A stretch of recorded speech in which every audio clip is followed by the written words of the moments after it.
diferentes grupos. Eu trabalho mais com a parte de peixes e de mamíferos, e eu vou apresentar para vocês aqui um panorama geral sobre coleção e conservação e manejo, gerenciamento de vertebrados. E qualquer dúvida, vocês podem parar, podem se manifestar.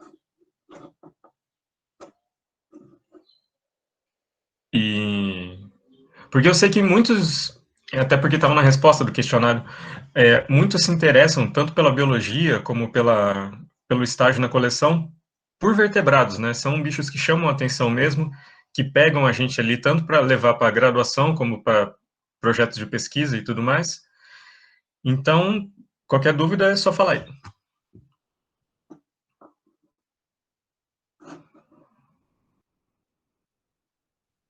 Oi, Andressa.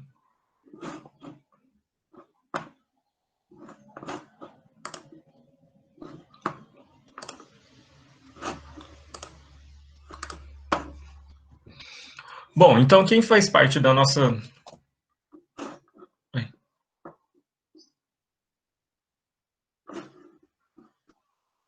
Estão ouvindo? Estão, né?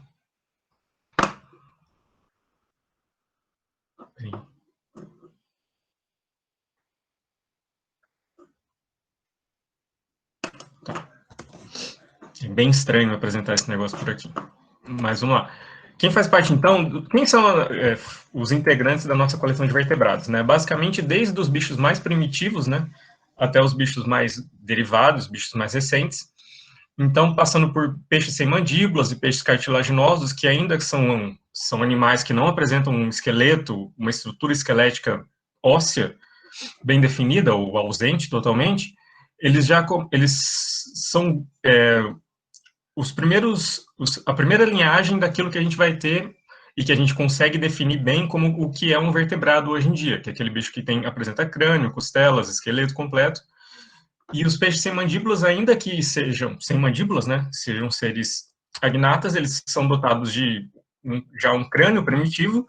Os peixes cartilaginosos, eles apresentam um esqueleto cartilaginoso que apresenta calcificação em alguns pontos, então seria um começo do que o que viria a ser o esqueleto moderno. Os peixes ósseos, que são basicamente todos os peixes que a gente pensar, que a gente conseguir imaginar quando se fala em peixe, são os peixes ósseos, isso se aplica tanto para o ambiente marinho quanto o ambiente de água doce. Os anfíbios, os sapos, as salamandras, ainda que não temos salamandras aqui na coleção, mas são bichos que ocorrem em baixa densidade lá na Amazônia, ocorrem principalmente na América do Norte, mas são anfíbios também. Os répteis, que são os lagartos e as cobras, as aves, grupo irmão ali dos répteis, e os mamíferos, né, que são os bichos, a nossa fofofauna, que é o que atrai muita gente a trabalhar com biologia, com coleção e tudo mais. Esses são os grupos atuais, né, dentro da coleção também a gente trabalha com os grupos fósseis, então tem muitos bichos que são caracterizados como fósseis, ainda que sejam, de forma geral, ainda que sejam de diferentes grupos. Tem alguns que sejam lagartos, alguns crocodilianos, outros são peixes, outros são mamíferos, pensando na nossa coleção. E a gente acaba agrupando todos eles em fósseis. Tá, e por que manter em coleções? Por que ruling? Para usar como material de pesquisa científica, para guardar dados, que também serve para usar como material. E é isso, para usar como evidência da sua pesquisa. Exatamente, é basicamente para ter um registro e uma perpetuação daquele material que você coletou em algum momento ou que foi coletado por alguém em algum momento. Então, assim, a perpetuação de informação é um dos principais motivos de se montar uma coleção, né? Como já foi conversado antes na apresentação do Thomas e tal, só dando uma reforçada, porque é bom vocês lembrarem por que vocês estão fazendo parte da coleção, né? Ainda que não seja presencialmente por enquanto, em algum momento vocês vão estar lá, vão estar ajudando na prática, e é bom ter sempre essa consciência de para quê, por quê e como a gente vai apresentar agora, né? Então, a perpetuação da informação, aqui a gente tem as 3 grandes institutos, né, grandes fundações brasileiras. Uma, infelizmente, ficou, inclusive, a mais antiga, que é o Museu Nacional, acabou sendo famosa por um motivo horrível, que foi pegar fogo. mas a gente tem também, do lado esquerdo, em cima, o Museu Guild, e embaixo o Museu da USP, que são as instituições mais antigas que a gente tem de coleção no Brasil. E por que manterem coleções? Porque permite uma análise comparativa. Aqui a gente tem esses três senhores, que o primeiro é o Cavon Linné, que é o pai da taxonomia, é o que moderna, né? O que a gente usa, esses binômios científicos, foi tudo, a classificação dos animais, tudo começou com ele. Darwin, com a origem das espécies, o livro e todas as outras teorias acerca dos vertebrados, evolução e seleção natural e tudo mais. E o Wallace, que, ainda que tenha ficado muito na sombra ali de Darwin, ele foi um grande coletor, foi um dos o pai da biogeografia, justamente porque ele coletou muito pelo mundo todo, coletou na Amazônia, coletou na Indonésia, e comparando esses animais que ele coletava e que ele taxidermizava e que ele vendia, que a principal atividade dele era o comércio, ele fomentou a criação de coleções, várias coleções ao redor do mundo, principalmente por pessoas que eram mais abastadas na Europa e que tinham suas coleções próprias, e que hoje em dia fazem parte de acervos maiores, bom, quando doaram pelo menos o material, fazem parte de acervos maiores, mas são acervos de 200, material de 200, quase 300 anos atrás, que você ainda pode analisar e comparar com o que você tem hoje em dia. E material testemunho, né? É como se fosse o recibo, a garantia do tipo que você tá, daquele bicho que você está falando, é aquele bicho mesmo. Aqui, por exemplo, um selacanto, que é um bicho, um peixe que ficou muito famoso, porque era considerado fóssil vivo e tudo mais. É um bicho que ocorre em altas profundidades, né? Em fossas abissais. É um bicho de difícil coleta, geralmente os que aparecem são mortos em praia ou meio besta que cai em rede.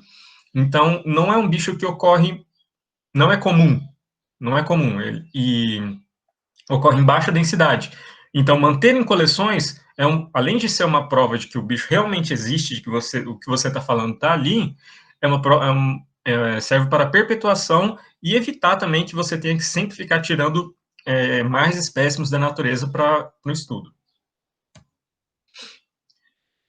E, juntando isso e trazendo para uma escala mais moderna, uma questão de macroecologia e tudo mais, o material de coleção ele serve muito para uma aplicação em estudo de larga escala, espacial e temporal. Um trabalho que eu acho muito legal é esse aqui, que envolve esses dois leõezinhos aqui, do Museu de História Natural.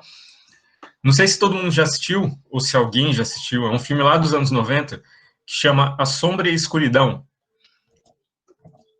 Alguém já viu? Eu já ouvi falar, só que eu não assisti. Ah, você ouviu falar porque você viu a palestra no ano passado. É verdade.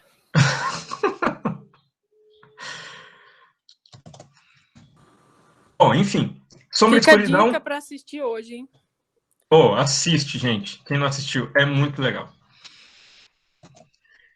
E então, Sombra e Escuridão era o nome que deram para esses dois leões aí, e que, por motivos que envolve, que depois foram se descobrir, mais recentemente, eles passaram a se alimentar cada vez mais, largar de se alimentar de espécies da fauna africana e passaram a consumir homens, pessoas. Então eles foram considerados como devoradores de homens, as pessoas acreditavam que os demônios tinham tomado conta deles e tal, não sei o que, não sei o que.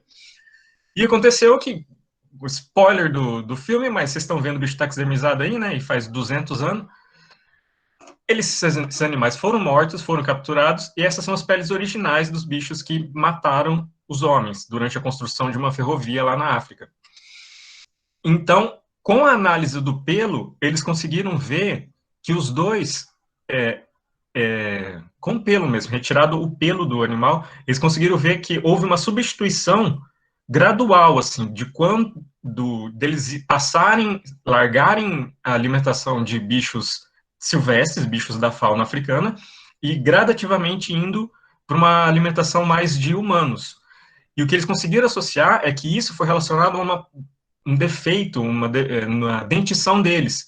Eles tinham dificuldade para caçar bichos, por exemplo, elefantes, bichos que são mais fortes, que têm uma carne mais dura, enquanto os homens apresentam uma carne mais macia.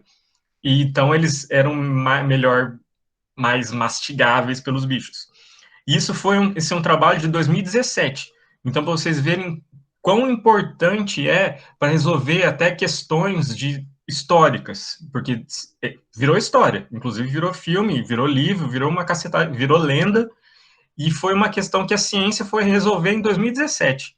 Foi ver que, na verdade, uma modificação no dente, uma imperfeição no dente, levou os bichos a caçarem mais humanos. Então tá, os tipos de coleções que a gente tem, né? Já foi falado antes, mas vamos reforçar aqui. As coleções didáticas, que são basicamente aquelas que são voltadas no âmbito didático, da aula. Então, geralmente ocorre quando? Quando, principalmente, o mais comum é quando tem bichos cujos dados foram perdidos. Então, gente, quando vocês forem para campo, quando vocês tiverem essa parte mais na prática mesmo, olha, a informação, a etiqueta é quase tão importante ou mais do que aquele espécime. Porque sem aquela informação, não é possível tombar na coleção, tombar é fazer parte do acervo na coleção, e então acaba indo para a didática. Tudo bem, tem um ganho da parte de aula, né? Mas, assim, de certa forma, perde-se o material para cunho científico. Por exemplo, tem uma espécie de joaninha, que é um peixinho, que ele é super ameaçado, ele é da Bacia do Alto Paraná, da região de Três Lagoas, tal, e com a construção das hidrelétricas, ele acabou sendo muito ameaçado porque ele não aguenta viver em represamento, ele precisa de ambiente correntoso.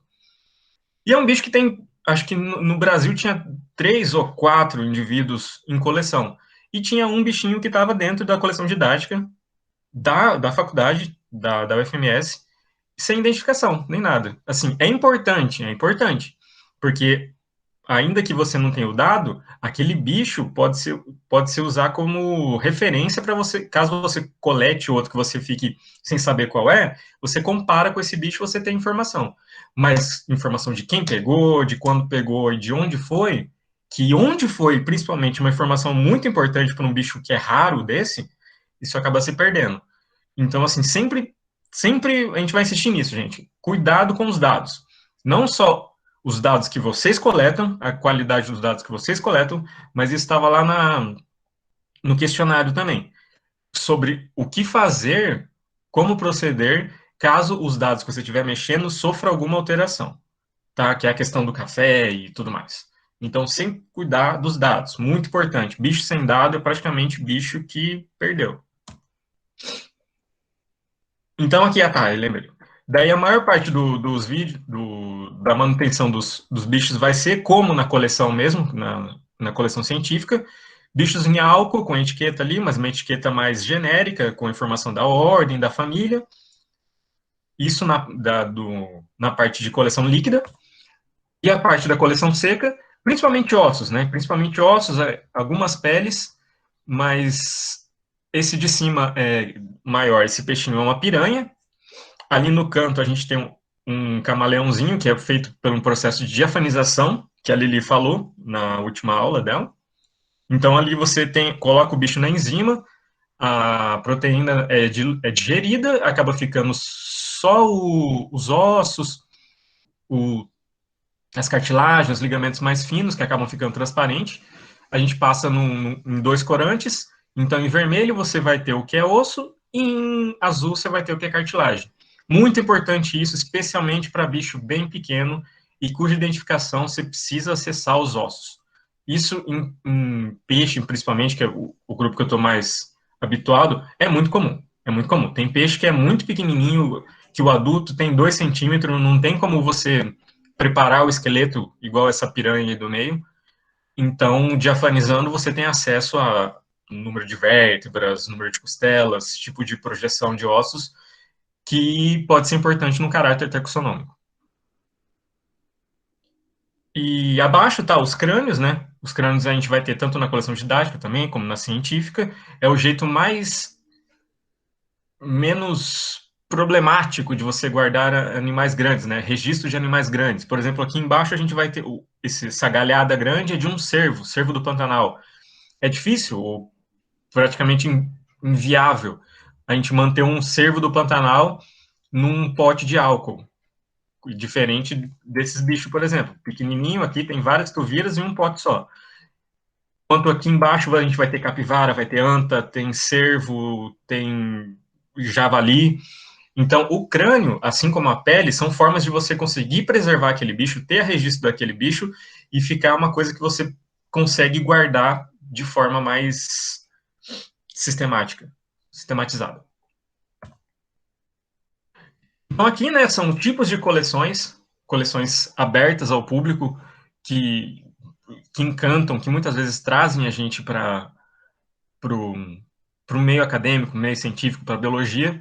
Então, a gente vai ter tantas preparações. Aqui, basicamente, todas são artísticas, né? Mesmo sendo ossos, fora do cantinho aqui, que está mais natural, as outras tentam representar simulações, como essa do canto esquerdo, que um dinossauro está predando o outro. Isso é conhecido como é que chama mesmo desse? Andressa.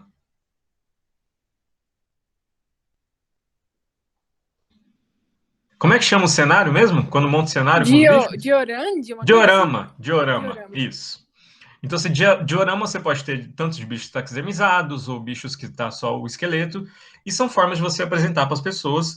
Aqui, os grandes museus, principalmente isso aqui não configura coleções científicas, mas são extremamente importantes para apresentar para as pessoas os animais, e como eles eram, ou como eles são. Então, aqui é um panorama um pouquinho desatualizado, mas nada demais, da configuração da nossa coleção aqui, da ZeroFMS, com a porcentagem não, mas com a quantidade de cada grupo, a representatividade de cada grupo dentro da coleção.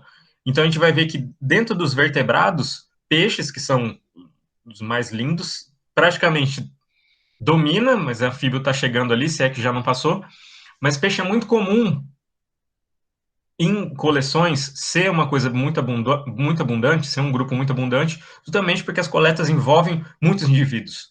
Qualquer coleta que vai em qualquer corguinho aí, tipo, que corre dentro da FMS, resulta em vários indivíduos. Então, é comum que nas coleções você tenha a maior representatividade por peixes. Mas tá, então os vertebrados que nós temos aqui são os peixes, os répteis, a coleção de tecidos, que é uma coleção que abrange todos os grupos, né, fora fósseis, que a gente não conseguiu tecido fóssil ainda, mas que ela é uma coleção genérica, assim, para vários grupos, que engloba diferentes grupos, mas os vertebrados, então, são os peixes, os répteis, os anfíbios, os quirópteras, que é a ordem dos morcegos, que tá separada de mamíferos não voadores. Mamíferos não voadores vão ser basicamente todos os mamíferos que não são morcegos.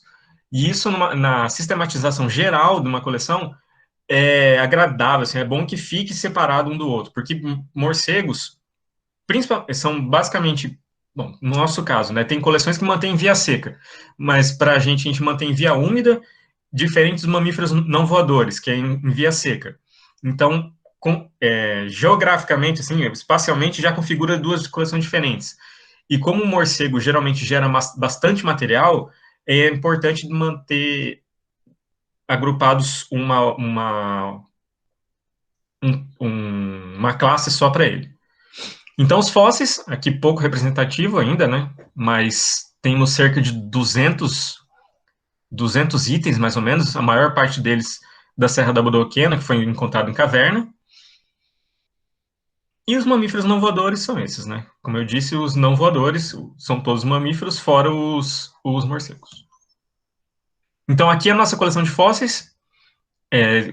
Por enquanto, 132 lotes que seguem uma organização numérica, ou seja, eles não seguem uma organização sistemática taxonômica, porque a gente vai ter diferentes grupos representados dentro dos fósseis. Aqui, por exemplo, na foto, no detalhe, é um crocodiliano, né, um alligatorídeo. Isso aqui é uma placa óssea, uma placa dérmica de um reptiliano fóssil. E eles são mantidos assim, em saquinhos, todos com etiqueta. Essa aqui é a etiqueta padrão. ainda que o material do que a etiqueta é feita vá variar de uma coleção para outra, especialmente entre as secas e as úmidas, as informações vão ser essas. Vão ser essas e, assim, isso é uma coisa que, na prática, vocês vão se acostumando. A princípio pode parecer coisa demais, mas é padrão. Então, você entender uma, você já passa a entender todo o sistema da coleção. Que é essa daqui. Aqui, dois tipos diferentes, é para peixe, né? Mas dois tipos diferentes de etiqueta. A maior é só uma questão do que o pote é maior, né? Cicla piquiti é uma espécie de tucunaré. Tucunaré são bichos grandes e precisam de um espaço maior, então acaba precisando de uma etiqueta maior também para facilitar a visualização. Mas é isso, a informação, basicamente, os UFMIS PIS, os UFMIS IFIN continuação, vai ser o número de tombo da espécie, do espécime, na verdade. O que vai acontecer? Em peixes, você vai ter organização em lotes. Por exemplo, em cima, Lepidosirem paradoxa é a piramboia. Aqui você vai ter dois indivíduos que estão sobre o mesmo Zufmis, Zufmis pis 05508, e dois indivíduos. Em anfíbio e réptil, na coleção de herpeto, já é diferente. Ali, cada indivíduozinho vai receber o seu número de tombo. Mais para frente eu vou mostrar nos anfíbios como é que fica, mas essa é a questão. Para facilitar a organização da coleção, bichos muito numerosos, assim como peixes que são coletados em grande quantidade, são agrupados em lotes. Esses lotes podem ir de um indivíduo até, sei lá, acho que um lote mais numeroso de peixe vai estar na casa de 400 e qualquer coisa, indivíduos. E embaixo é a etiqueta que é oferecido para, principalmente quando a gente recebe visitantes, né, pesquisadores visitantes, que a identificação na etiqueta vai estar sempre em mudança, ou seja, porque, sempre não, né, mas ela é passível de mudança, ou porque o nome da espécie mudou, ou porque, na verdade, trata-se de outra espécie. Então, isso é muito comum, as etiquetas são importantes, mas a informação dela, principalmente de espécie, é mutável. Então, por isso, quando nós recebemos pesquisadores, ou pessoas interessadas em identificar determinado grupo, é ofertada essa etiquetinha aqui de baixo, que é para uma atualização da espécie. Então, o número de catálogos, ZUFM, né, ZUFMIS tal, que é uma referência, esses 3 quadradinhos primeiros é uma referência ao acrônimo da coleção, os próximos são o número do lote, o táxon, que seria, então, qual é a nova determinação daquele táxon. Determinador é a espécie que está identificando, que está dizendo, ó, esse fulano aqui é tal, e a data em que isso foi feito. Essa etiquetinha aqui também vai para dentro do pote e fica como um registro histórico daquela identificação. É muito importante isso de manter o registro de quem identificou e quando. Você vai ter coisas, por exemplo, na coleção do Rio Grande do Sul, que tem coisas que foram coletadas por Dom Pedro II, e outras que foram identificadas por Darwin. Então, assim, é muito importante você tudo bem, pegando o pessoal famoso, assim, historicamente, para dar uma contextualizada grande. Mas, assim, é importante você manter o histórico para saber quem identificou e até para você tentar entender como que chegou naquela identificação. E, às vezes, muitas vezes, aquilo que está sendo tratado, que está meio confuso, pode se tratar, muitas vezes, de uma espécie nova. Tá, aqui é uma configuração geral de uma coleção, né, de vertebrados, aqui é uma coleção de répteis. Essas duas repartições aqui do lado esquerdo e direito, que na verdade isso aqui é um armário compactador, a jeito mais fácil e prático de guardar espécimes de coleção. Então, isso aqui, na verdade, ele é movido por um sistema de roldanas. Bom, lá na coleção a gente tem na coleção de mamíferos, que quando for a parte prática vocês vão ver, mas é extremamente prático. Você coloca os potinhos ali, ou os crânios, ou o que quer que seja, gira a roldana e isso fecha. Fecha e fica guardadinho ali. Eles são geralmente a prova de fogo também. Então, é claro, tudo tem limite, né? Mas eles aguentam bastante coisa. Eles são super resistentes e extremamente práticos, do que aquela forma lá de trás. que é a forma mais tradicional e mais comum que você vai ter na coleção, principalmente nas coleções mais antigas, que é as estantes. Bichos nas estantes, potes nas estantes, identificação de quem está aonde, e só que consome muito espaço. Mas é mais barato, por exemplo. Enquanto compactador é uma coisa mais cara. Mas é uma questão da, do, de organização de cada coleção. Então, esse aqui é o compactadorzinho fechado, né? Vocês podem ver esse sistema de maçanetas aqui. É fácil de girar, ele move toda essa seção. Então, você consegue ter acesso ao material que você quer. Terminou de ver, fechou, fica guardado ali, protegido da luz, que é muito importante proteger da luz. Porque quanto mais influência de luz, tanto a natural como artificial, o bicho tende a soltar perder as cores dele no álcool. E vai ficando cada vez mais claro, cada vez mais bege. Bichos que foram expostos muito tempo à luz natural, eles tendem a ficar brancos. Então, cascudos totalmente pretos, que acabaram pegando muita luz natural, eles tendem a ficar branco. Então, esse sistema é muito bom também por isso. Ele fica guardadinho ali, fechado, e, e pronto.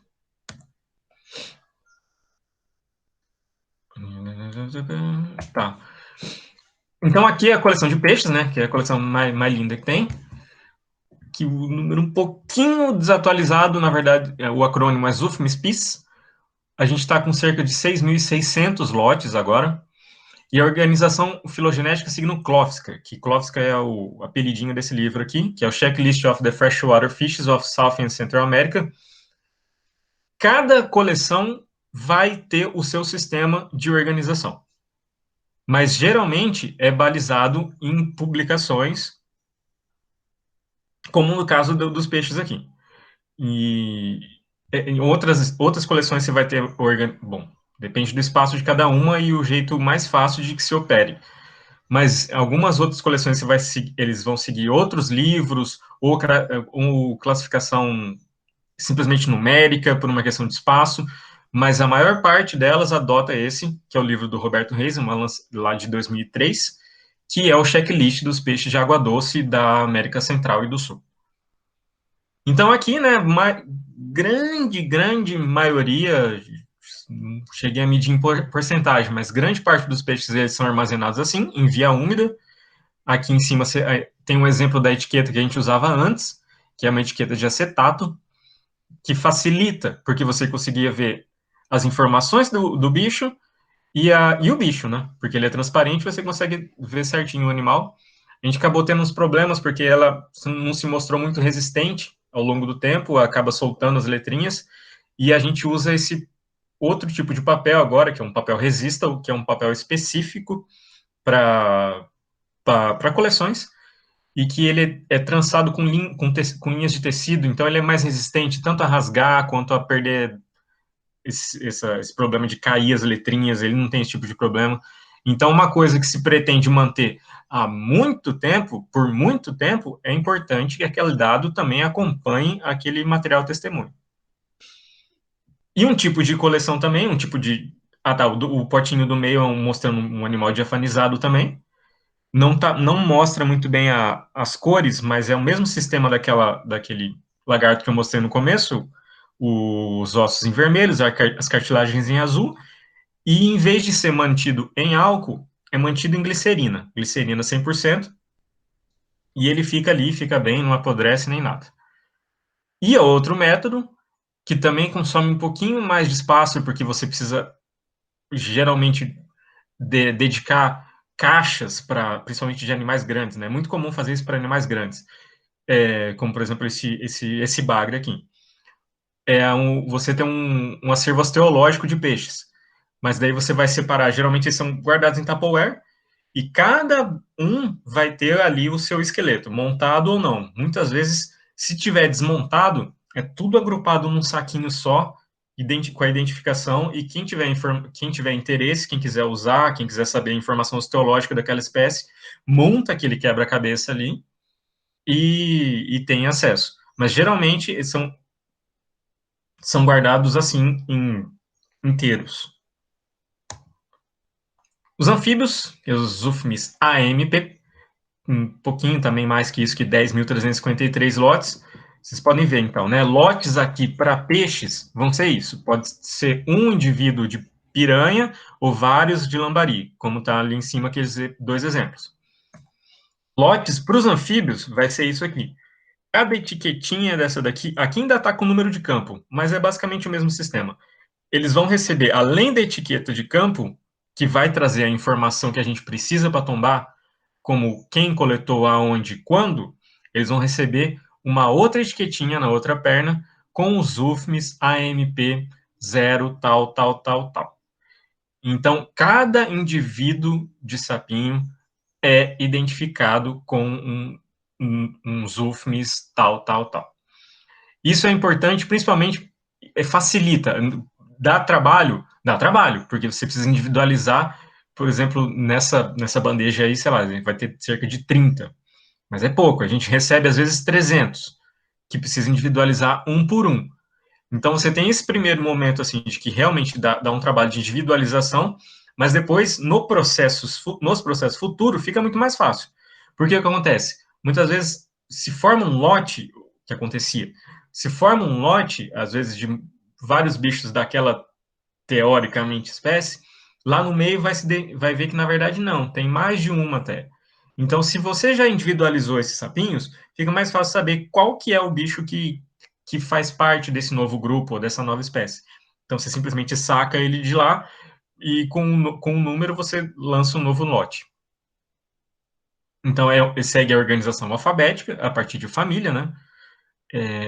Os anfíbios vão ser todos da mesma ordem, que é a Nura, diferente dos peixes, por exemplo, que são são 13 ou 14 ordens. E então, aqui um sapinho, né?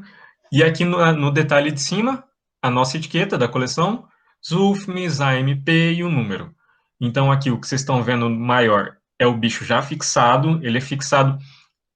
Bom, isso vai de pesquisador para pesquisador, mas grande parte das pessoas adotam essa posição assim, que é, além de ser mais nessa posição assim que o bicho está com as patinhas para baixo e tal, além de facilitar em identificações futuras ou em publicações que mostra informações de pata, de calos, que são importantes para a identificação, de cor de barriga, ainda facilita também para guardar o bicho.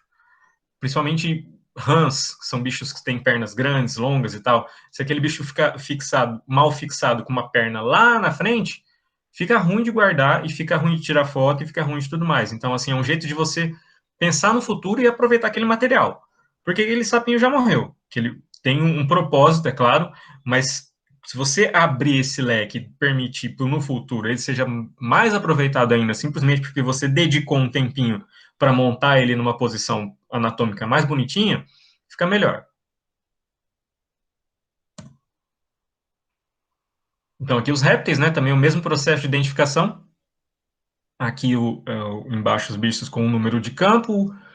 E no detalhe, nos UFMs Rep, então, Rep de répteis, os UFMs Rep 01833, que é uma etiqueta genérica, mas que é basicamente o que vão receber os lagartos e as cobras, que são os bichos que fazem parte dos UFMs Rep. E que também são a organização deles é alfabética e a partir de família. Bom, aqui a gente não tem uma coleção de aves aqui na faculdade, né? Pelo menos aqui no campus de Campo Grande. A gente vai ter lá em Três Lagoas, com o professor Sérgio Poço. E lá ele mantém ainda em via úmida. Via úmida é basicamente o que a gente tem maior parte, né? Bichos em álcool e tudo mais. Mas principalmente em grandes coleções mais antigas, isso aqui é o que se tem. Grandes gavetas, grandes espaços com bichos fixados em via seca, né, taxidermizados, todos esses passarinhos que vocês estão vendo, esses araras, tudo taxidermizado. Então, no formato conhecido carinhosamente como picolé. Então, ele é retirado, né, as entranhas dele são retiradas, substituídas por... Depende de qual período histórico você está. Lá no começo você vai ter bichos que eram preenchidos com areia, com algodão não, areia, principalmente areia e palha. E agora, mas atualmente, principalmente algodão, né? Mais leve, mais fácil de carregar, inclusive para fazer em campo, já trazer o bicho pronto. E da mesma forma, vocês podem ver aqui que nos pezinhos, a etiqueta amarrada ali com as informações. Informações são muito importantes, muito importantes.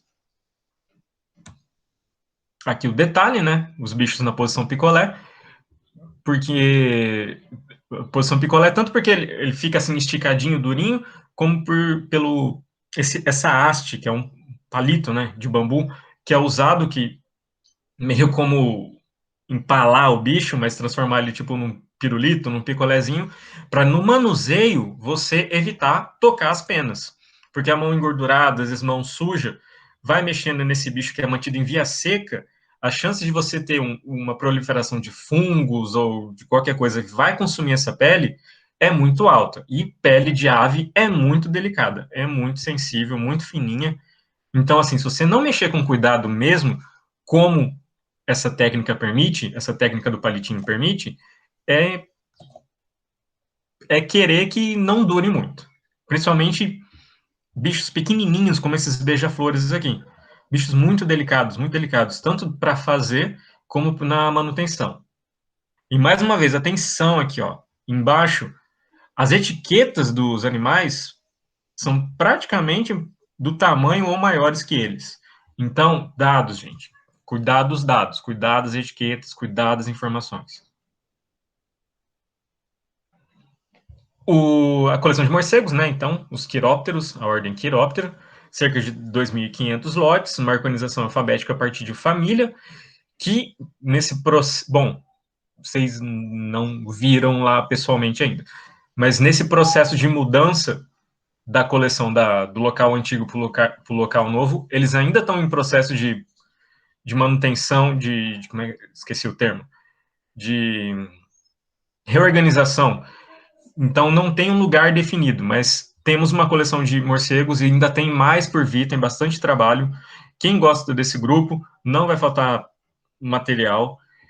E aqui, o tipo de etiqueta que se fazia antigamente, né? Isso aqui tá o exemplo para morcego, mas assim, era basicamente no começo da coleção, lá no começo dos anos 90, eram todas assim, inclusive de tamanho e tudo mais, feitas no papel vegetal, escritas com nanquim, e a gente vai ter aí cerca de 30 anos, e aqui essas informações ainda estão aqui, 6 de setembro de 90, ainda estão aqui firme, forte, e é isso, é importante pensar na continuidade dessas informações, pensar na perpetuação dessas informações junto com o material.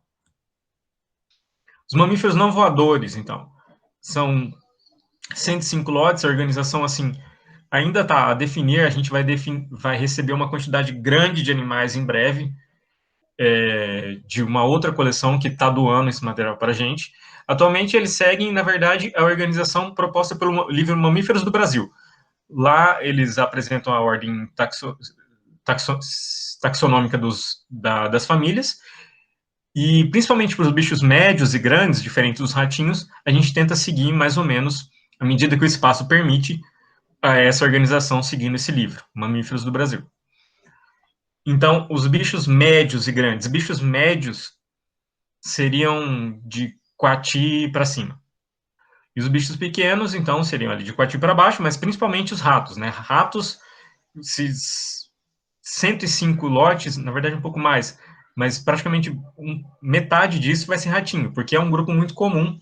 E quem trabalha com eles sempre acaba tendo que coletar, porque é difícil a identificação. É difícil a identificação com o bicho na mão, taxidermizado, pior ainda com o bicho em campo, vivo. Então, com os ratinhos, a gente prepara o crânio, que é esse detalhe aqui de baixo. Não, isso aqui é um crânio de rato, dentro do potinho, com a etiqueta padrão, e a pele esticadinha, com as patas para baixo, as patas da frente para baixo, as patas de trás para cima, com a etiqueta, uma formação, bem esticadinho, né? Esse bicho aqui tá meio dobrado, mas geralmente bem esticadinho, em um armário à parte. Então, as peles ficam num armário à parte, os crânios de médios e grandes ficam no armário compactador, que é aquele que eu mostrei anteriormente. Então, esse daqui é um crânio de coati. Além da etiqueta padrão da coleção. A gente também anota com caneta nanquim o número de lote dele, né, no MNV, 96, que é no caso esse espécime. É sempre bom marcar no crânio e na mandíbula, porque muitas vezes é muito comum que no processo de preparo se desarticule, né? Desarticule a mandíbula do crânio, para depois você ficar com aquela mandíbula que você não sabe de onde saiu, colocar o número nos dois lados, amarrar a mandíbula no crânio e tal, e porque é bem fácil dessas coisas acabarem se misturando, e é importante sempre ter uma referência de quem é quem. Então, aqui no detalhe, o armário com as peles, né? Então, aqui a gente vai ter principalmente os ratinhos, como eu disse, os crânios e as peles. E do lado direito, então, você vai ter os bichos maiores dentre os pequenos, que são os gambás, uma preá e uma cutia, que... E é isso, a preparação é a mesma, retirada dos órgãos internos, estufamento com algodão, é claro, prepara a pele com bórax, que é um tipo de sal que ele preserva, e intoxica aquela pele, né? Ela previne informação de fungos e bactérias, e mantém aí dentro do armário com naftalina, e beleza. Ali ele fica, é claro, se não tiver um pico de umidade, que isso já aconteceu no passado, daí a gente precisa limpar com álcool, tal, não sei o quê, porque proliferam-se os fungos muito rapidinho, muito do dia para a noite, e para você acabar perdendo uma pele, é muito rápido. Então, assim como as aves, cuidados com peles são redobrados, ou talvez mais ainda do que com os crânios. Os crânios são mais resistentes, mas as peles são muito delicadas. Então, aqui, peles, né? Coleções de pele, como eu falei antes, muito mais prático de se guarda em cabideiros, em armários assim, peles abertas, né? Isso aqui é o tipo, essa aqui é a pele fechada, ou round skin, que aí você faz com um corte pequeno, por esse corte pequeno, você retira os órgãos internos, estufa o bicho e fecha ou não, mas ele fica mais ou menos como se tivesse em vida. E a pele aberta, não. A pele aberta, principalmente dos bichos acima de tamanho de coati, né, que seriam os médios, é muito mais fácil de manutenção, muito mais fácil de guardar. Por exemplo, esse urso que está nessa gaveta, ou aquele leopardo ali junto com os outros animais. E, mais uma vez, a questão da perpetuação, né? Esse do lado esquerdo aqui é um tilacino, um tigre da Tasmânia, né? Que é um bicho já extinto. Apesar disso, você ainda consegue ter acesso a como era a cor dele, como eram os padrões, baseado em bichos de coleção. Infelizmente, acabou sendo extinto, mas pelo menos a informação está disponível ainda. Aqui é a organização antiga, já mudou para o armário novo, mas antigamente todos os crânios ficavam dentro desse armário, que hoje em dia é dedicado só para os pequenos, só para os ratinhos.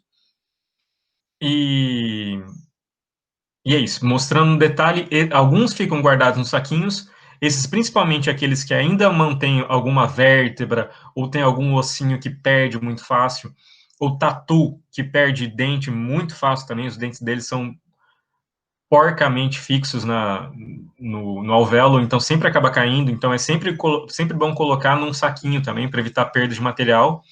E a etiqueta padrão, como em todos os outros grupos da coleção. E a coleção de tecidos, como eu disse, tecidos vai englobar diferentes organismos, vai ter tecido que é de peixe, vai ter tecido, no caso é tecido muscular, ou tecido hepático, tecido mesmo, tecido do animal. Então, assim,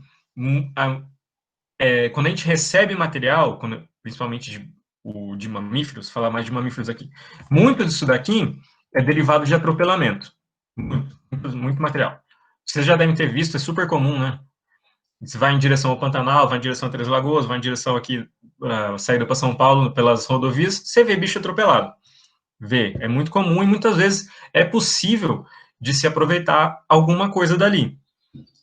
Então, e é importante, inclusive, que vocês não peguem esse material.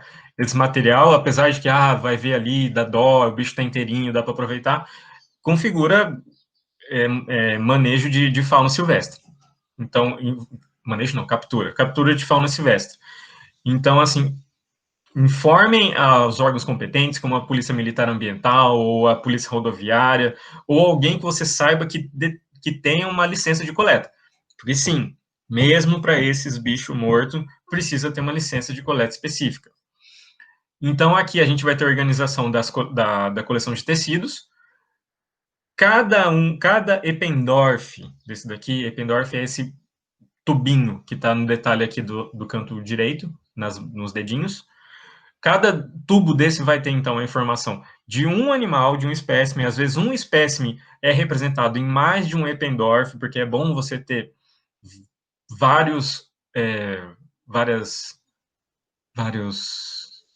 amostras de um mesmo animal, porque às vezes acontece uma contaminação ou se perde.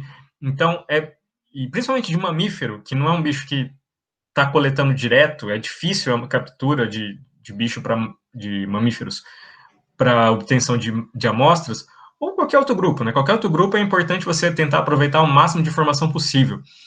E a parte de tecidos tem crescido cada vez mais, especialmente por causa da biologia molecular, que está desvendando, assim, questões antigas com relação à taxonomia, questões mais recentes, descobrindo espécies crípticas dentro de grupos que são super abrangentes.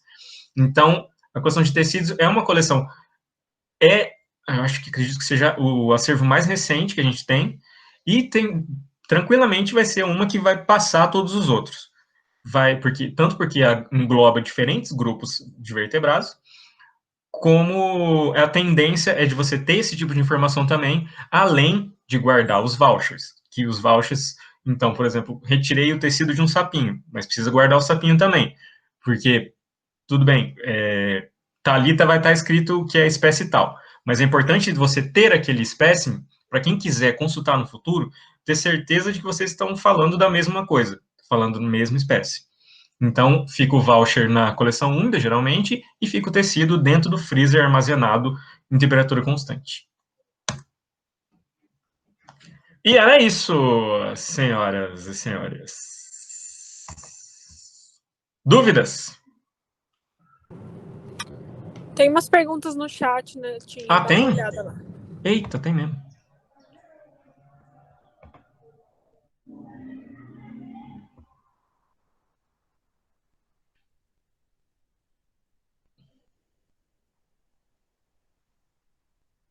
Da Giovana. Qual a diferença entre etiquetas de campo e as que são elaboradas na coleção? A etiqueta de campo é uma coisa mais livre. A etiqueta de campo vai ser uma referência do coletor. Então, por exemplo, naquele detalhe da figurinha ali, a gente vai ter a sigla KC e o número. KC era a sigla do nome da Caroline Seron, que foi uma pesquisadora que estava fazendo doutorado aqui com a gente. Então, ela tinha esse cuidado, assim, de manter cada bichinho daquele, o KC, Caroline Seron tal, ela tinha uma referência no caderninho de campo dela, então ela sabia que o bicho 1 era tal, coletado tal dia, em tal lugar. Então, essa referência da etiqueta de campo é um controle de quem vai para campo, do coletor, do pesquisador.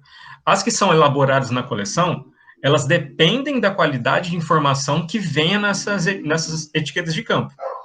Na verdade, não na etiqueta, né? Porque a etiqueta pode ser simplesmente um número, Lagoa 7. Mas em algum lugar, essa Lagoa 7 precisa ter as informações básicas de como, de quando, quem e onde. Então, essa é a diferença. Para elaborar uma coleção, a gente depende da informação que vai estar por trás da etiqueta de campo. E isso quem vai fornecer, e que precisa principalmente fornecer com qualidade, é a pessoa que vai para campo. É verdade, sobre os animais atropelados. Não tem como você provar, encontrei o bicho atropelado ali e tal. Claro, tem, mas assim, não é uma coisa manuseável, assim, não é um bicho da fauna silvestre. Então, configura uma infração para a lei, você vai estar capturando, vai estar transportando aquele bicho. Além do que, gente, é questão sanitária, né? A gente está aqui nessa vida online por uma questão sanitária, por um vírus de animais silvestres que acabou entrando para a população humana. Então, assim, tá lá, mas deixa lá. Por mais bonitinho que esteja a espécime e tal, que dá dó, mas por uma questão sanitária, uma questão legal, deixa lá. Eu sei. É triste mesmo, olha. Mais alguém? Dúvidas? Pergunta, gente, pelo amor de Deus. Vamos lá. Oi, Neto. A minha Oi, dúvida Dindom, tudo bem? tudo e você. Vou bem também. Saber se a coleção didática, ela precisa ter os mesmos registros de coleção do zoológica, sabe? Igual a coleção de vocês. Porque lá no instituto a gente tem aquelas peças que nós recebemos de vocês e tal. E tem. Só que a gente usa só para didática mesmo, né? Os professores vão lá e mostram para os alunos. E eu queria saber, para nós continuarmos utilizando os animais, nós temos que ter algum registro como se fosse uma coleção zoológica. Sabe? Entendeu minha pergunta? Não sei se eu fui clara. Você diz um registro aonde? Junto à instituição? Ou eu não sei se eu tenho que ter alguma coisa de coleta também, sabe? Alguma forma de não prejudicar a instituição, já que a gente tem esses animais lá, sabe? Tá, você diz aqueles que eram da coleção e foram doados, né? Isso, aham. Sim, mas daí ali teve uma carta de transferência, né? A carta de transferência eu fiz a lista só dos animais que pegou. Dindão, geralmente nesses casos, bom, deve ter.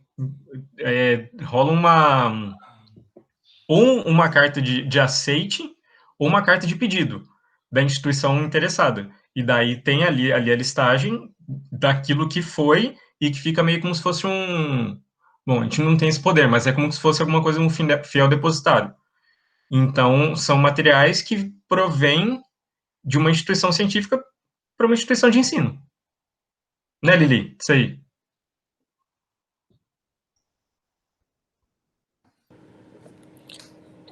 Eu acho que é isso que você falou, Netinho, mas assim, a coleção didática, ela configura uma coleção para fins educacionais, então não necessariamente precisa ter local de coleta, essas informações que precisam ter uma coleção científica. Oi, estão me ouvindo? Tamo.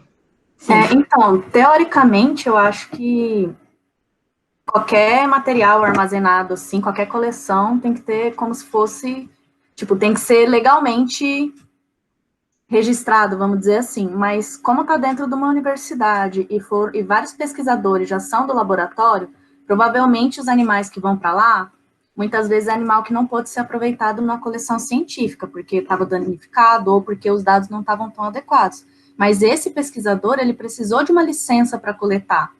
Então, ele vai ter registrado no CISBio dele os animais que ele coletou.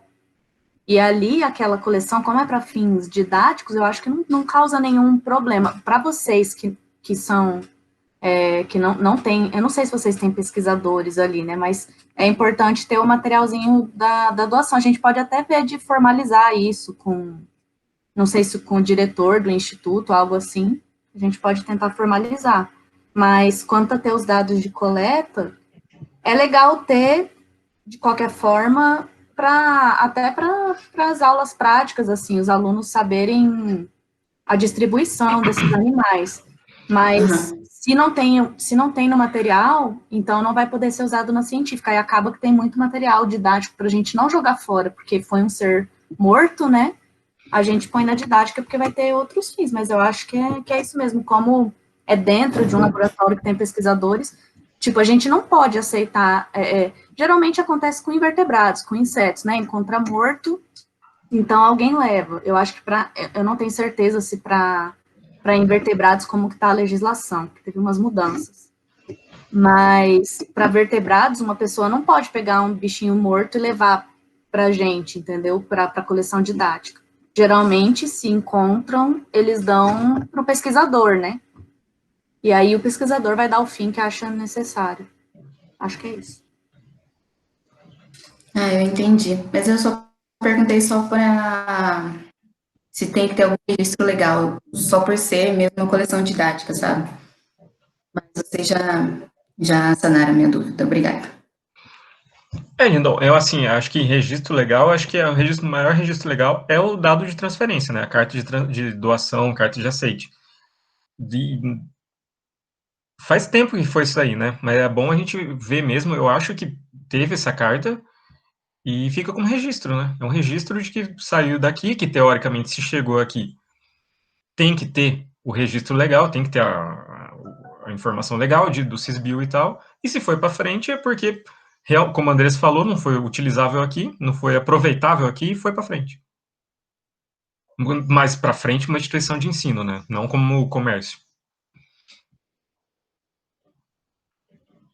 Beleza? Quem mais? Raíssa, perguntei. Isso.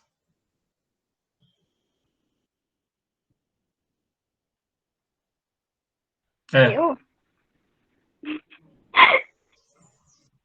quero saber que coleção é essa daí que vai vir. Não, isso é segredo. Você jogou agora que Não, eu vou silenciar você aqui, dá licença. Nossa, que ridículo.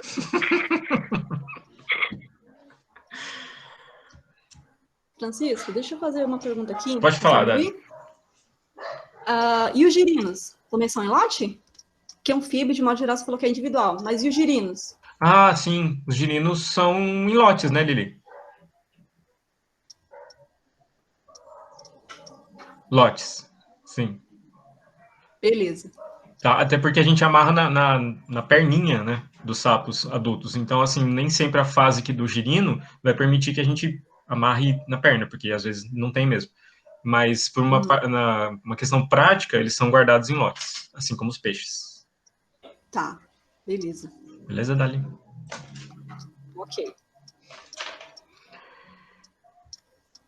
Mais alguém? Eu tenho uma dúvida. Fala, Giovana. Por exemplo, em relação à conservação de um animal grande, é feito só em... Não necessariamente um animal grande, mas, por exemplo, a conservação de uma espécie é feita só em via úmida ou só via seca? Ou, por exemplo, eu posso ter um espécime e aí eu preservo a pele dele de um jeito, aí os ossos de outro? Sim, porque, por exemplo, mamíferos que a gente não consegue guardar mamíferos grandes, que a gente não consegue guardar o bicho inteiro num pote, como, por exemplo, um lobinho, um coati, a gente tem que aproveitar o máximo possível dessa informação, né? O máximo possível de informação desse espécime. Então, assim, de um animal vai sair o crânio, que vai para a coleção osteológica, vai sair a pele, que vai para a coleção de peles, e vai sair o tecido, que vai para a coleção de tecido. Então, assim, é normal que, dependendo da parte que é tirada, e com a finalidade de conservação, tenha diferentes tipos de conservação, tanto em via seca como em via úmida. Morcego, por exemplo, é um bicho que geralmente vai ter morcegos e ratos, né, mas principalmente morcego, você precisa do crânio para conseguir chegar as informações do crânio, de dentição, tal, para chegar na espécie. Então, o que eles fazem? Eles retinam o crânio do morcego, então, o resto, a carcaça total, o corpo dele fica mantido em via úmida, fica mantido em álcool 70, e o crânio é mantido seco. Então, assim, para chegar... Aquilo é o mesmo indivíduo, é a mesma espécie, o mesmo espécime, só que está em partes diferentes, porque é necessário, para a identificação correta, de que essas partes estejam já separadas uma da outra e conservadas da melhor forma possível. E aí, nesse caso, ele recebe números de tombos diferentes ou é o mesmo? Por exemplo, se for na prateleira onde está o crânio, vai ter o mesmo número de tombo que tá o resto dele? Sim, é o mesmo número de tombo. Daí lá na planilha, a gente vai ter um campo... Vocês vão... Acho que o Thomas não mostrou, não sei. Mas enfim, a planilha tem várias colunas, e uma delas é o tipo de preservação. Então ali você vai identificar que o bicho, ele tem o crânio e tem a pele, ou tecido e tal. Vai colocando os tipos de preparação que ele passou. Mas lá, o crânio seco vai ter o mesmo número do bicho lá que vai estar no lote no álcool. Isso só não vai ser nessa mesma forma para coisas que estão em tecido. Os bichos que têm o tecido retirado, eles vão ter uma sequência numérica dentro do acervo de tecidos. Só que lá na planilha também, você tem uma referência de que bicho ele saiu. Então, por exemplo, ele pode ser Zufmistec 01, que é um morcego. Só que lá na planilha vai estar o Zufmisci, que é o Zufmisciroptera, e o número de morcego da onde saiu aquele tecido. Entendi. Muito obrigada. De nada, Giovana. Deixa eu voltar aqui na dúvida ali que a Andressa até já aguçou aqui minha curiosidade sobre animais coletados e tal.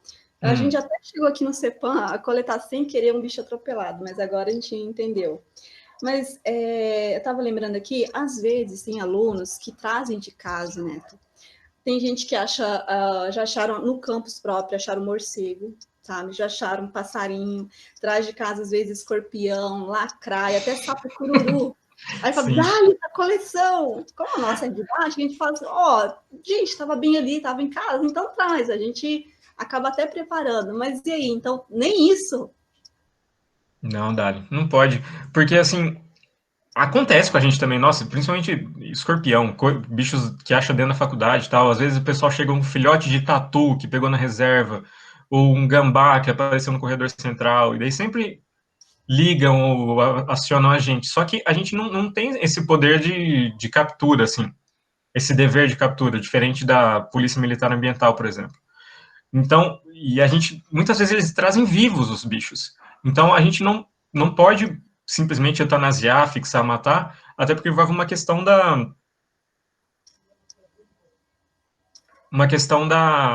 legal, uma questão legal, e do comitê de ética da universidade também, de como aquele bicho vai ser morto e tal. Então, ao pé da letra, o melhor mesmo é, infelizmente, recusar o material, porque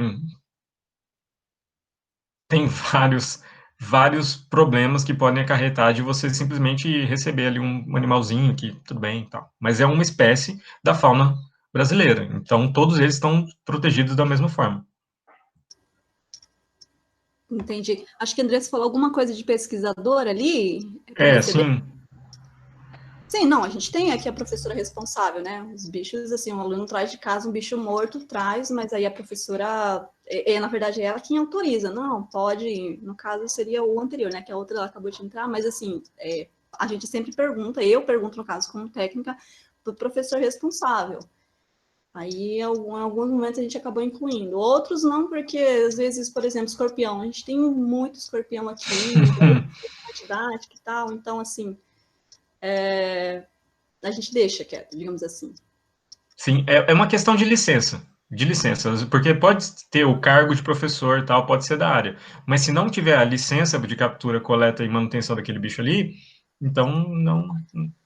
É simplesmente verbal. A pessoa pode simplesmente concordar, não, beleza, pode. Mas e a licença? Então é isso. É uma questão mais chatinha um pouco. Sim, não, com toda razão. Tem que fazer certinho, né? Tem que fazer certo. Valeu. Giovana, se essa separação tal pode ser feita em qualquer ocasião, existem especificações parte do pesquisador responsável que precisamos seguir na coleção. Cada caso é um caso, Giovana. Por exemplo, os mamíferos que a gente recebe, que eles são derivados de um projeto de pesquisa que eu vou falar na minha aula de taxidermia, que é do Bandeiras e Rodovias. Se vocês puderem seguir no Instagram aí e tal, dar uma força lá para eles, é um projeto muito legal, que é focado principalmente no tamanho da bandeira, né, a espécie alvo deles de conservação, mas que eles acabam fazendo monitoramento de atropelamento nas estradas aqui do Mato Grosso do Sul. E o que é bom no sentido aproveitável, eles trazem aqui para a coleção. Eles doam aqui para a coleção. É o Bandeiras Rodovias e o Projeto Tatu Canastra.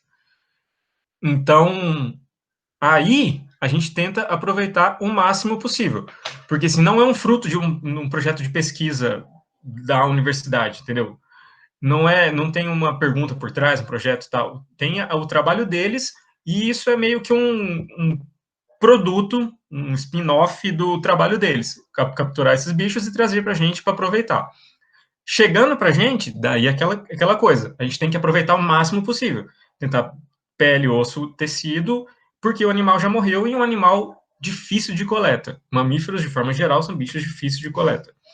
Mas, por exemplo, morcegos, que foi o exemplo que eu dei, de separado, coleções que são mantidas em coleções separadas, geralmente eles já chegam assim para a gente. Então, a pessoa, para identificar, ela precisou separar o crânio dali da carcaça, então ela já entrega, muitas vezes, dessa forma. E o contrário também, às vezes ela entrega o bicho inteirinho e alguém vai precisar identificar, daí vai lá e tira o crânio e daí esse crânio vai para a coleção seca. Então, assim, não tem já um protocolo padrão para todos os grupos, porque cada caso é um caso, cada pergunta vai ser uma pergunta, cada projeto vai ser um projeto. Tem projetos mais que precisam inspecionar menos o espécime, se for ver assim, e é precisar esmiuçar menos, e tem outros que precisam esmiuçar mais. Então é isso, vai depender muito do que se está atrás, de qual que é a pergunta, de qual que é o tipo de identificação que vai atuar naquele bicho. Os anfíbios são eviscerados para conservar ou não? Não. Eles são... Os bichos maiores, eles são... os maiores. Bichos maiores, tipo bichos de 10 centímetros para cima, eles recebem uma quantidade de formal também na cavidade somática, na cavidade abdominal, para garantir de que aquela fixação vai ser perfeita, porque às vezes o bicho está ali, principalmente bichos maiores, parece que está bonito e tal, você vai ver, você abre e está podre por dentro, porque o formal não conseguiu entrar ali, não conseguiu substituir a água e não conseguiu fixar o bicho, todas as células como deve ser para manutenção a longo prazo. Então, não são eviscerados, os anfíbios. Eles, assim como os peixes, eles recebem uma injeção de formol na cavidade e aquilo garante que eles sejam preservados. Quando são montados dioramas, não há risco de desgaste material de forma acelerada? Sim, principalmente por conta de luz. Então, pode ver, o exemplo que eu dei dos leões, lá você pode ver que os dois estão sem juba, que na verdade, eles, apesar de ser bichos jovens, eles tinham a juba já formada, mas acaba caindo tanto por uma questão de exposição ao pó, exposição à luz, exposição a flash. Flash é uma coisa que deteriora muito, assim, todo tipo de material fixado, seja em via seca, em via úmida, aquela exposição muito alta aos lúmens acaba degradando mais rápido o bicho. Então, sim, os dioramas têm esse risco de desgaste. O que acontece, geralmente, nas coleções? Pode ver aqui no Museu Dom Bosco, por exemplo. Eles têm uma reserva técnica. Isso em vários museus, né? Mas é porque aqui eu sei que eles têm uma gigantesca. Então, eles deixam um tempo exposto e retiram um tempo, deixam nessa reserva técnica, que dá um lugar escondido, assim, da luz, da variação de temperatura, de poeira, e os bichos ficam lá para desacelerar esse processo. No fim, eles acabam mesmo, mas é um fim mais de apresentar para as pessoas, então um fim mais educativo do que um fim científico. Então acaba sendo aquilo que é meio perecível, mais perecível do que aquilo que é se mantido em coleção. Mas o que eles fazem é isso, é substituindo os espécimes que estão lá expostos de tempos em tempos.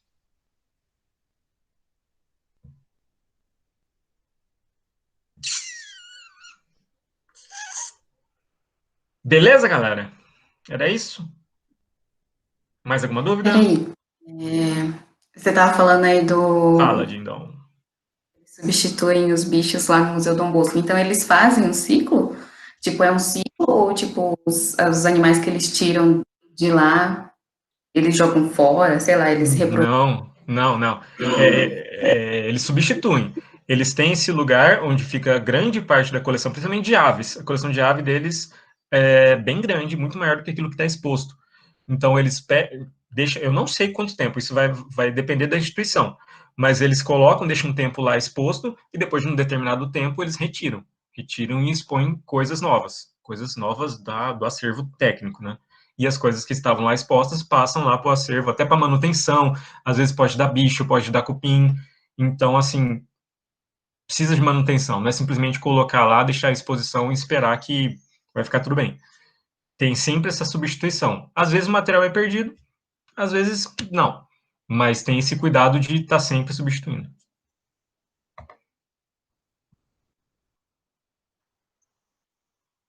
Se tem algum padrão geral de tirar as vísceras na hora da fixação ou cada espécie é um critério? Ó, pensando nos acervos, para retirar a retirada das vísceras vai ser uma coisa que vai ser preponderante, assim, vai ser obrigatória nos mamíferos. Nos mamíferos, porque eles são mantidos principalmente em via seca, né? Pouquíssimos mamíferos estão em via úmida. Então, para taxidermia, é preciso retirar as vísceras. Obrigatório. Não tem como você preparar uma pele, né? Taxidermia é a preparação da pele. Então, aquilo é simplesmente a pele. Então, assim, qualquer resquício de sangue, de gordura, de víscera, de fluido que fique para trás ali, vai diminuir a vida útil da sua pele. Então, vai ficar mais propenso a ter fungo. Fungo é muito comum. Fungo muito comum e, assim, acaba com a pele do dia para a noite. Então, assim, o ideal, o que se espera, é que se tire o máximo possível das vísceras. Então não é um processo de fixação, né? A taxidermia não é um processo de fixação, é um processo de preparo da pele. Qual o destino final do material quando já não existe a possibilidade de aproveitamento para fins didáticos? Só se o material tiver muito ruim, assim, ruim de preservação mesmo, por exemplo, às vezes o álcool baixa demais, o bicho esturrica, ou então o que acontece também com o álcool baixa demais, acho que a das vísceras eu respondi, né? Acho que eu respondi. Então, assim, sapos, cobras, lagartos, peixes, eles são mantidos inteiros. Retirada de vísceras vai ser principalmente em mamíferos. E quando não há uma possibilidade de aproveitamento didático, é porque o bicho já está bem... já não existe. Então, assim, acontece muito do álcool ir acabar ir baixando, porque evapora, que é quente pra caramba, seco pra caramba. Então, mesmo com ali a tampa fechada, vedada, que você acredita que tá super vedadinho, vaza álcool, porque ele evapora, é um vapor. Então, o que acontece quando o álcool está muito baixo é a proliferação de fungos, porque daí você passa a ter mais água dentro daquele líquido do que de álcool. O álcool já foi embora. Então, assim, fungos e bactérias e acabam consumindo aquele espécime. Daí, sim, daí quando não há mais chance mesmo, daí você descarta, daí tem o lixo apropriado para descartar esse tipo de material biológico.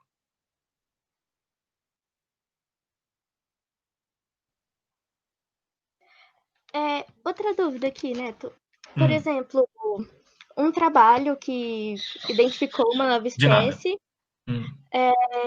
aí fez tudo bonitinho, mandou para coleção, vocês guardaram a espécie, mas por algum motivo esse espécime, sei lá, estragou, não tem mais como manter ele. O que acontece com esse trabalho? Ele meio que para de valer? Ou algo assim? Não para de valer, até porque mesmo que se perca o bicho, porque pode acontecer, é passível de acontecer. A gente tem os bichos das séries tipo, né, que são os zoolótipos, os parátipos. Aqueles a gente tem que ter o maior cuidado do mundo, porque aquilo ali é o tipo, né, é o padrão, foi o que designaram, foi o escolhido para designar uma nova espécie. Então aquele a gente tem que ter o cuidado máximo, mas não ocorre, principalmente agora durante a mudança, a gente encontrou alguns potes que acabam ficando meio escondidos da vista, e que o álcool acaba evaporando, o bicho acaba fungando e acaba se perdendo. O que se identifica na planilha é que aquele material está irrecuperável. Então, você vai ter aquela informação ali. Você vai ter que, fulano coletou o bicho, tal, não sei o quê. Só que, infelizmente, o físico se perdeu. Mas o tombo vai estar lá, com o dado,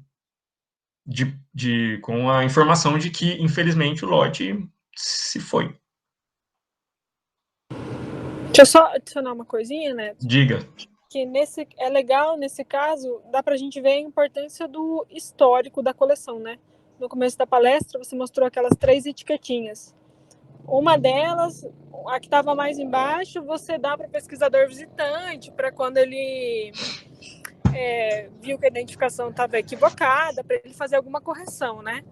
Às vezes, quando um material é perdido, pelo histórico da etiqueta, se você souber, olha, esse vidrinho aqui, ele foi perdido, mas um vidro que tinha a mesma espécie, ele foi identificado por um pesquisador tal que veio aqui há 5 anos atrás. Você pode tentar entrar em contato com esse pesquisador para ver se ele não sabe informações daquele material que foi perdido, né? Por isso é importante manter esse histórico.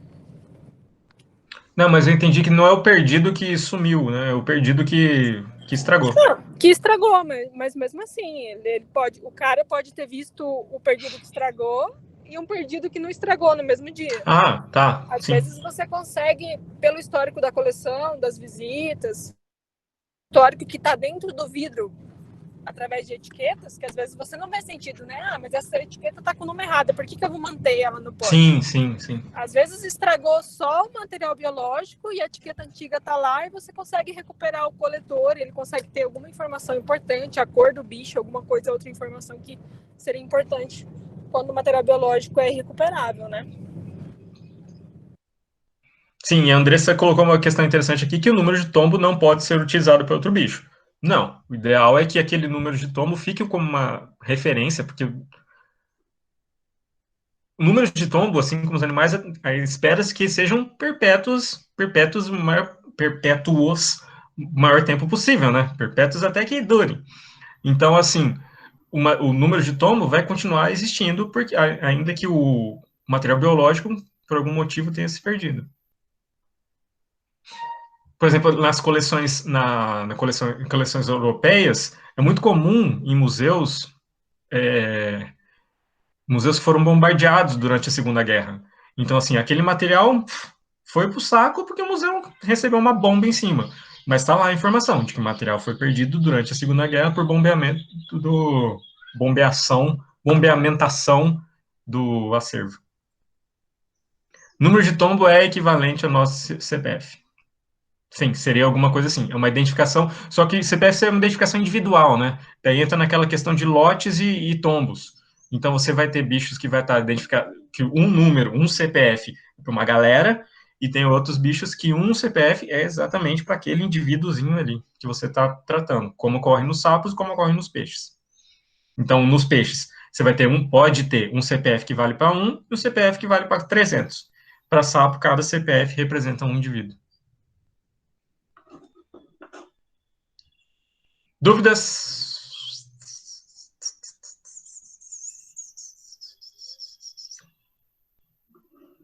Não? Pobre espinossauro, sim. Muito triste mesmo. Gente, muito obrigado, então, a todos que estiveram presentes. Espero que todos estejam presentes, né? Porque a gente não está vendo, está só vendo essas bolinhas coloridas aqui. Mas é isso.